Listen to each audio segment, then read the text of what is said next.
Hello, and welcome back to Jew Can't Handle the Truth. I'm Golan, and I want to first of all apologize for the delay in this episode. I've been ill, I had no voice to continue the podcast, but now that I'm back, I want to highlight a few other things about Jewish Voice for Peace, aka JVP. If you recall, in the last episode, I wasn't able to finish everything I wanted to get in, and I wanted to specifically link JVP's subterfuge. They're pretending to be Jewish and pretending to be a Jewish voice with the idea of Jew hatred and, more importantly, self-hatred, self-loathing. They use that as a cudgel to basically be able to say, hey, we know that Jews hate themselves because this is a common trope. It's a common stereotype. Think of all the Woody Allen movies with the guy who is Jewish, but also questioning all the things about Judaism. So they know they can get away with it. Unlike if you see like a Dave Chappelle sketch where a black guy is going to be a Ku Klux Klan member, it's ludicrous. So here it doesn't feel ludicrous, and that's how they're able to get away with this lie.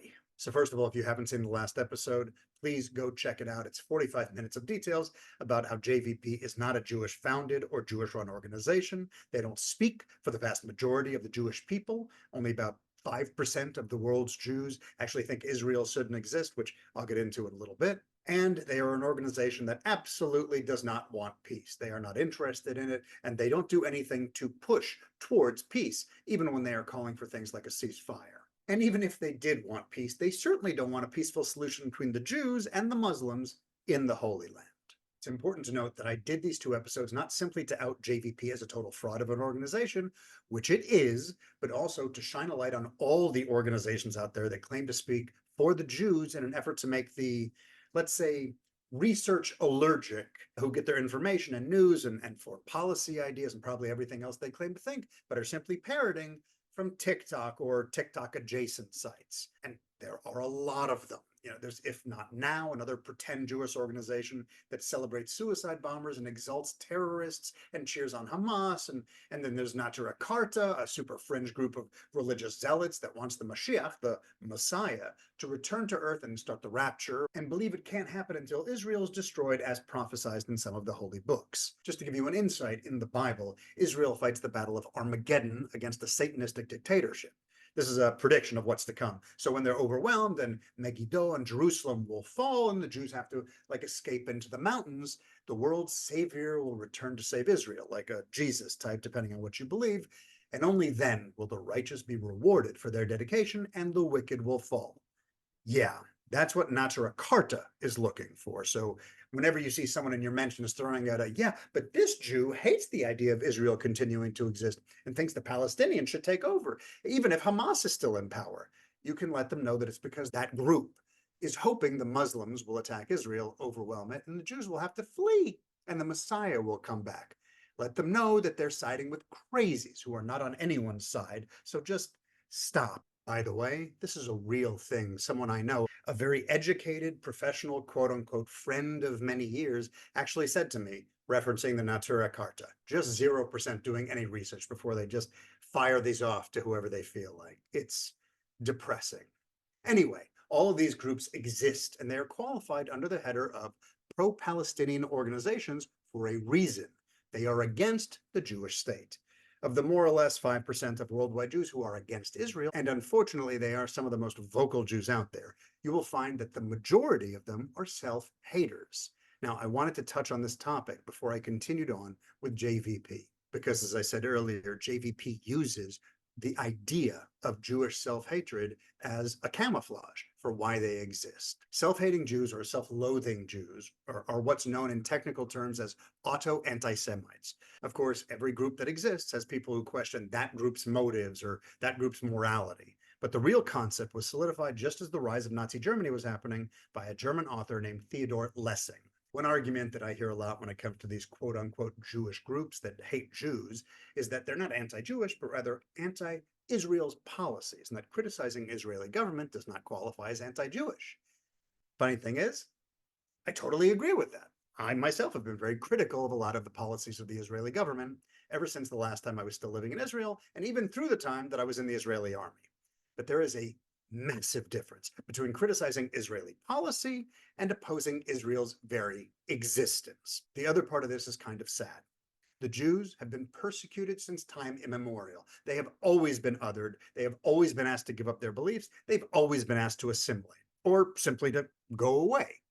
As a result, the Jew, more than almost any other race, does their best to join whatever society they are in, not to stand out, but for a kippah here and there, to speak the language of wherever they are, at least in public, to practice their faith without being too showy, and to even marry and procreate with the locals to show that they're not above the society that they're in. This is all well and good because most Jews do all of this while still maintaining their traditions and maintaining their culture. The dangerous part comes when they are so afraid of being seen as outsiders that they go too far. They start to criticize their own kind, criticize their own heritage, and then it goes further. They stop talking about Jewish achievements, stop talking about Jewish breakthroughs. They don't want to be seen as braggarts for fear that someone who isn't Jewish will feel less than and then get mad at them somehow. Charles Murray, a Scottish, Irish, non-Jewish Christian dude and a great philosopher, explored this concept in his book, The Bell Curve, way back in 1944. 1944. I feel like something else was going on back there that made that topic something he wanted to explore. 1944. I can't put my finger on it. Anyway, he was talking about how the Jews he knew were, and I quote, reluctant to talk about Jewish accomplishment, resistant to talk about the elevated Jewish IQ. Sorry, it's true. And also that they avoided discussing the innate Jewish understanding of arts and sciences. This has been going on for a long time. Look no further than Max Born, the Jewish scientist inspired by Albert Einstein, whose ideas and theories not only changed the world more than once, but also became a professor to many other Jews who changed the world as well, like a guy you maybe heard of recently named Robert Oppenheimer. As a side note, Max Born's granddaughter, Olivia Newton-John. Nothing to do with anything, just had to share that. But why am I mentioning him?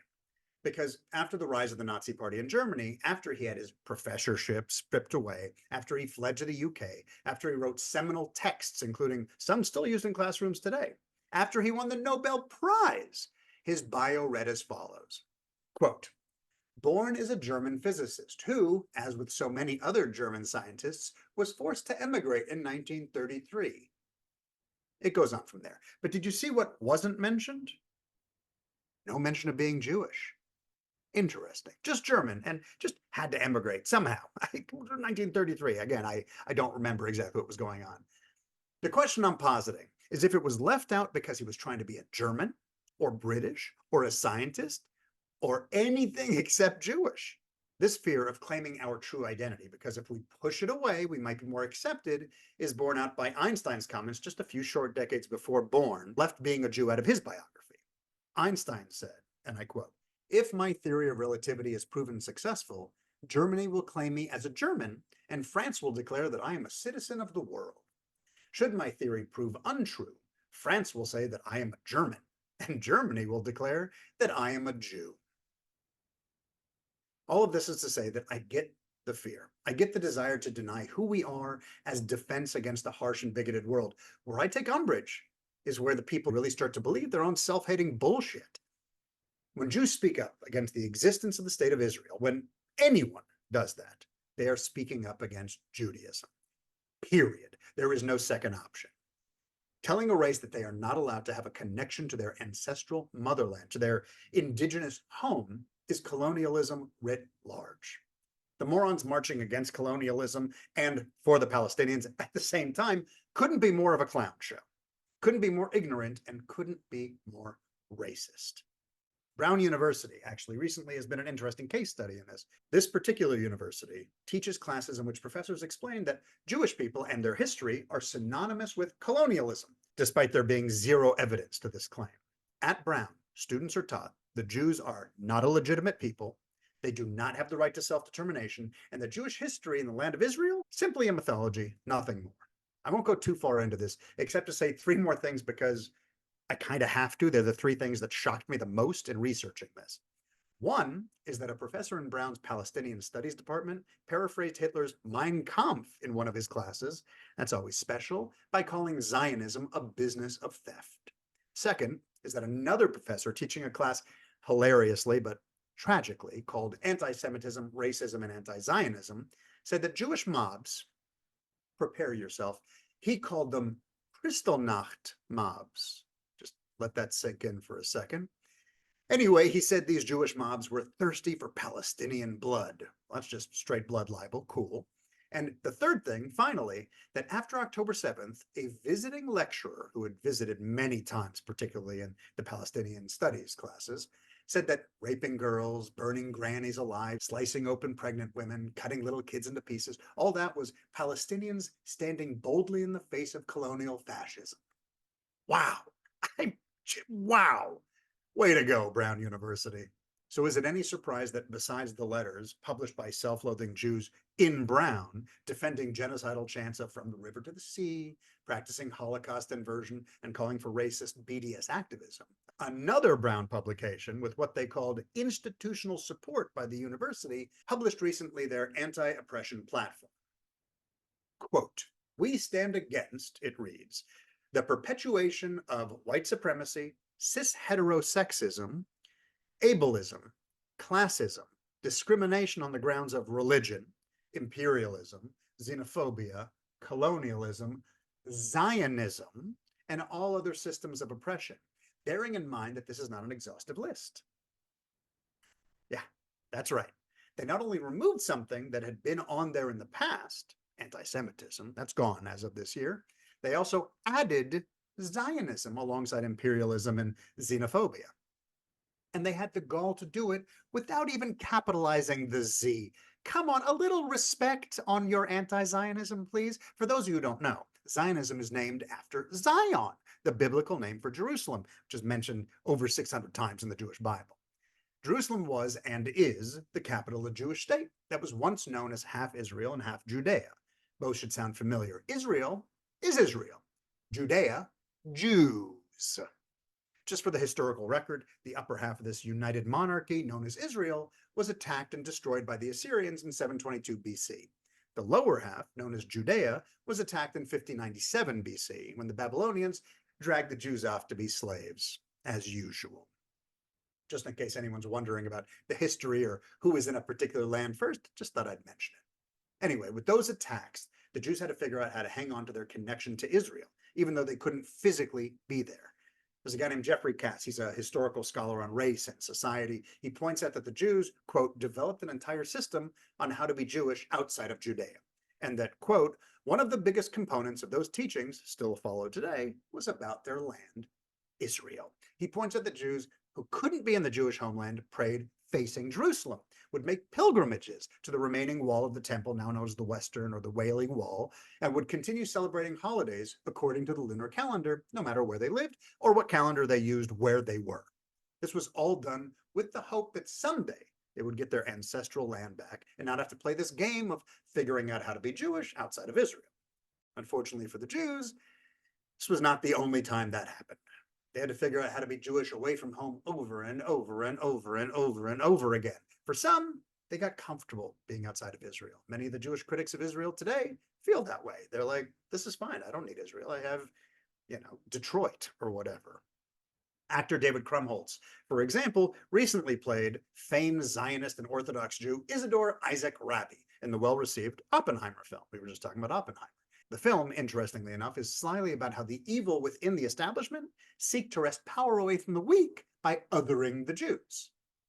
So Krumholtz, portraying Rabi, the father of modern-day MRI machines and microwaves, whose real first name was actually fucking Israel, he, the actor, playing that Zionist, hates that the Jewish state exists. He says it means nothing to him. He says he doesn't need it.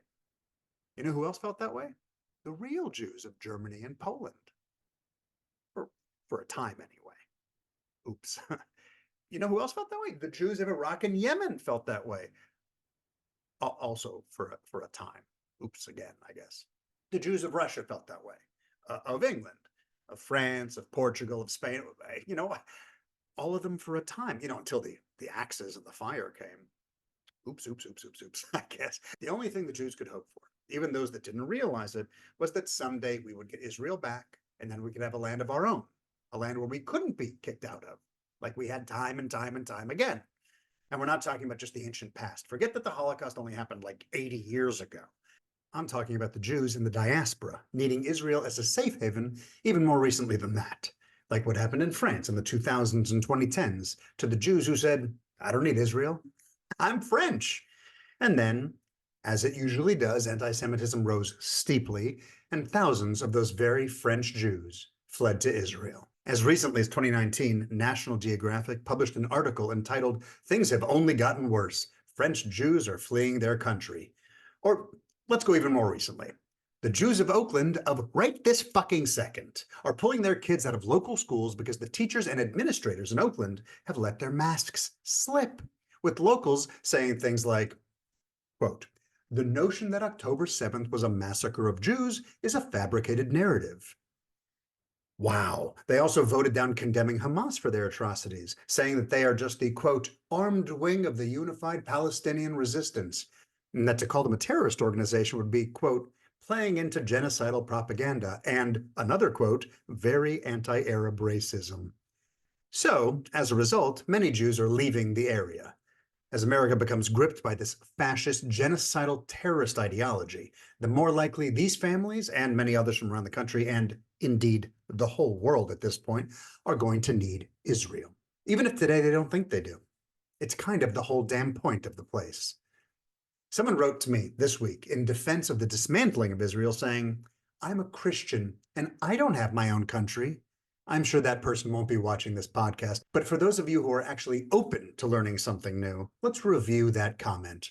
At the time of this episode being released, there are 15 countries that are officially, like on the books legally, Christian countries.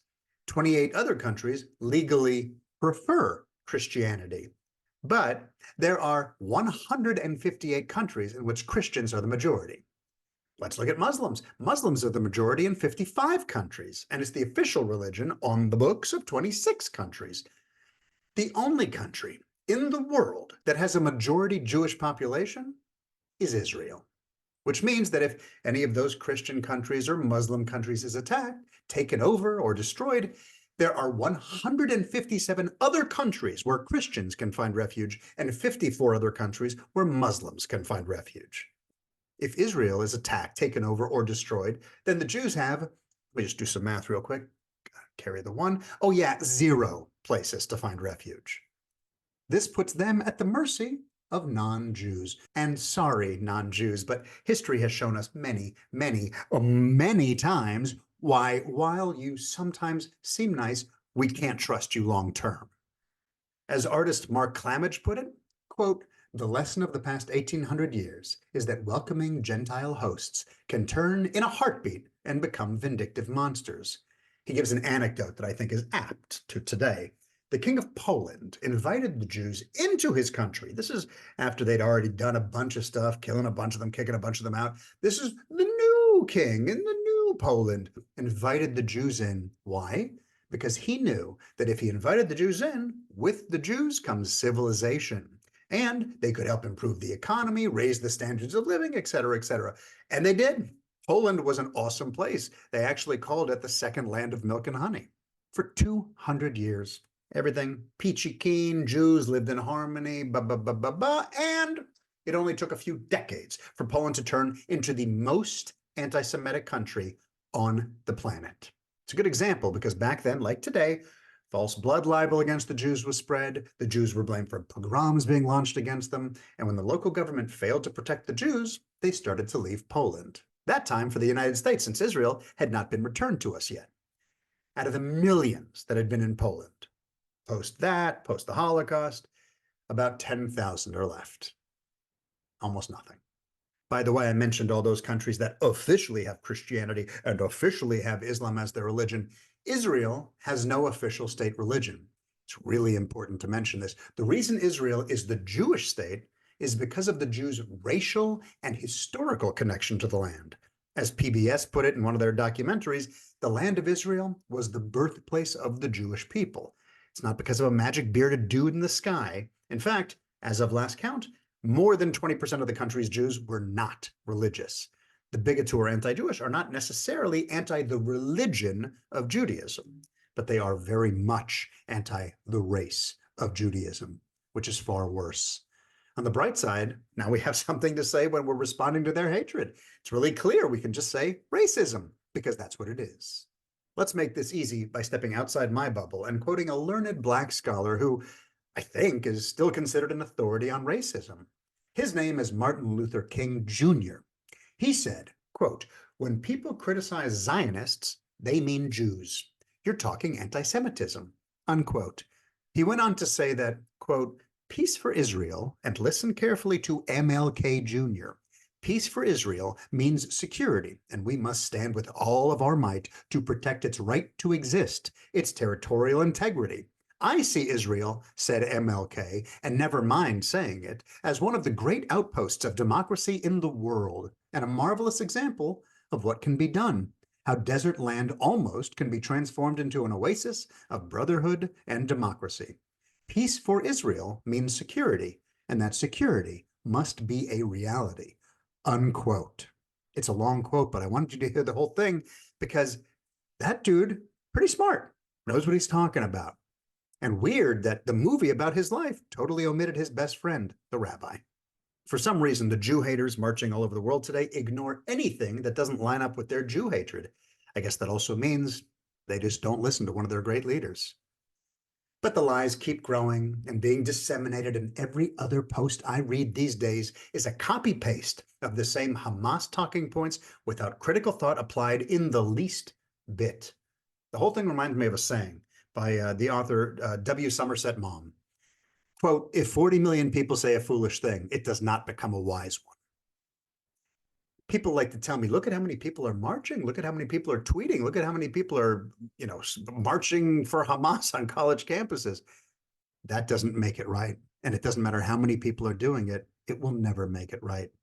40 million people doing something dumb doesn't mean it suddenly becomes smart, and certainly doesn't mean it suddenly becomes true. And that idiocy, that foolishness, brings me right back to JVP and its contemptible contemporaries. These groups that, as we have established, are not Jewish, not founded by Jews, not run by Jews, not populated by Jews, except for a few token stragglers, take advantage of this very concept. The whole reason I wanted to talk about self-hatred in the Jewish community is that they can convince the world that they are Jewish despite their hatred of the Jews and of Israel, their outward hatred. To this idea of, as sociologist Irving Lewin Horowitz described it, Jews will sometimes validate the slander of their own people in an attempt to curry the favor of masters and rulers. So they don't even feel the need to couch their hatred in subterfuge. It's just all out there on the surface. We hate Jews. We're also Jews. You're not going to question that, right? Makes sense. You've read enough about it. When JVP celebrates monsters like Ghassan Kanafani, who was part of the team that organized and perpetrated the 1972 Lod Airport massacre, in which 26 people were killed and another 80 were injured, they're saying the quiet part out loud. They're daring you to pay attention and see that it's all BS. When JVP defends Layla Khaled, a terrorist they call a, quote, Palestinian resistance icon, a woman who hijacked multiple airplanes as part of the anti-Jewish and anti-Israel terrorist organization, the PFLP. If you don't remember who they are, watch the previous episode. I talk about them a lot. But by doing that, they're letting you know that you're a fool if you keep listening to them. And yet, just so many do. As a side note, at that same time that they were defending Khaled, they were also defending Laura Whitehorn, who was part of the 1983 US Senate bombing. I'm mentioning her specifically because she's not Jewish, she's pro-Hamas, and a bomber and a bad person and a JVP member. They proudly tout that. By the way, it's not just that JVP is anti-Jewish or anti-Israel. They're anti-everything that the Muslims are against. Let's take, for example, their attacks on the LGBTQ plus community. On one hand, they decry Israel's positive treatment of the queer community and their hosting of, for instance, the largest gay pride event in all of Asia as mere pinkwashing. Don't pay attention to that. They did something nice? No. That's pinkwashing. They're still awful, they say. But on the other hand, JVP targets, infiltrates, and attacks LGBTQ groups made up of queers and trans people. When confronted with this accusation by one of the 5 groups that had been attacked, JVP's response was, and I cannot believe I get to quote them here. This is a real quote. Quote, "We take pride in targeting the entire LGBTQ contingent that happened to include your organization. We have no intention of apologizing for fulfilling our mission.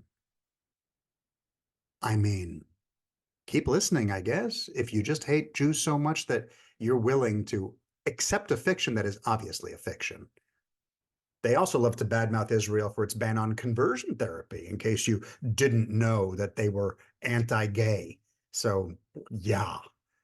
Another example, when another non-Jewish JVP facsimile, Jews for Racial and Economic Justice, another BS organization that is not Jewish, who also feted notorious Jew hater Linda Sarsour, see the previous episode for more on her disgusting ass, and the BLM founders later on, also disgusting, they went further and invited an anti-Jewish and anti-Asian convicted child rapist to their Mazal's fundraising event, then refused to denounce him when they were called out on it. Just so you understand the connection, in many Muslim communities, and I'm just repeating information, for former Muslims, pedophilia is so common in Islamic countries that, quote, we don't even have a word for it. It's normal, unquote. Now that sounds like a lot. So I looked it up, and upon further investigation, they're right about that. To explain the concept of pedophilia, you have to use multiple words. Like you have to bring in child, you have to bring in sex, you have to bring in abuse, putting it all together because there isn't just a word for it. This also is clear if you do 5 minutes of research on Islam. The New York Times called out pedophilia in the Muslim community way back in 2002 when they were still a newspaper and not just a wing of Hamas. And the Islamic schools, known as madrasas in the UK, were mired in pedophilic controversy with over 400 accusations of pedophilia. So yeah, a JVP just once again towing the Muslim line. JVP sides with Hamas. No, and not just because they remained quiet or stayed silent about the atrocities, as some suggested, because that would be neutral. You could actually be like, maybe they just didn't want to get political. I mean, it's still bullshit, but maybe I could buy that. But no, they actively posted photos of bulldozers breaking through the border fence, pictures of marauding Palestinians. They actively wrote about how happy they were that October 7th happened, calling it resistance against apartheid occupation and settler colonialism. After that, JVP kept the Hamas love going, calling them freedom fighters and actively praising the terrorists for how they treat the hostages, who we now know were and are still subjected to psychological torture, rape, and worse. I can't even think about it. JVP actively called a video Hamas itself shot on October 7th, celebrating their violence, propaganda. In fact, they went so far as to call the hosts, like Museum of Tolerance, and ask them to cancel the screenings. They also attempted to dox the hosts of the screenings. JVP actively calls for a globalization of Intifada, which is an explicit call for not just hurting and killing Jews in Israel, but to do it worldwide. JVP also actively declares that all citizens of Israel are legitimate military targets, and that there is no such thing as an Israeli civilian, including women, children, the elderly, the mentally handicapped, period. They are all military targets. They actively repeat Nazi talking points and glorify all kinds of violence against the Jews, including hijacking, car ramming, shootings. They actively support an organization whose mission is to release all Palestinian terrorists in all Israeli prisons. As if to make that explicit, they posted imagery celebrating the Gilboa prison escape, a famous escape in which 6 Palestinian terrorists, including the leader at the time of the super terrorist Al-Aqsa Martyrs Brigade, tunneled their way to freedom in what was called, quote, the most significant prison break in Israel's history.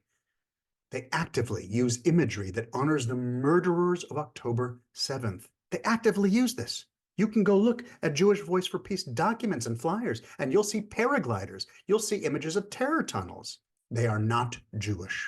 They do not speak with our voice, and they are not for peace. All the self-hatred, all the self-loathing amongst the small minority of the Jewish community cannot change that and can't act as cover for it. Denounce them as frauds.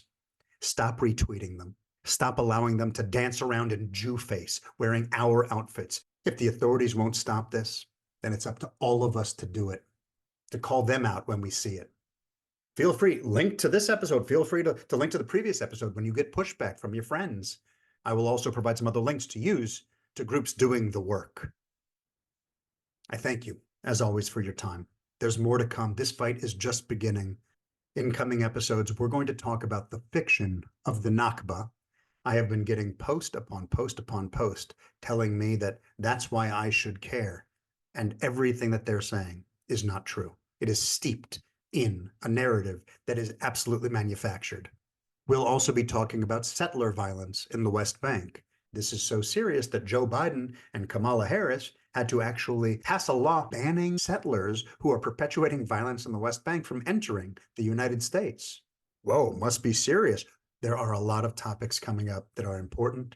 Every time I have a conversation with one of you, and it's been a lot lately, and every time I see what people are posting about, what cudgel they're trying to use to get us to go away or to shut up or to acquiesce, I'm going to be covering all of it. Thank you. Thank you for listening. And thank you for letting me be one weapon in your arsenal, one resource that you can use against all of the voices that are trying to quiet us down and make us go away. We won't. Until next time, I'm Israel Chai.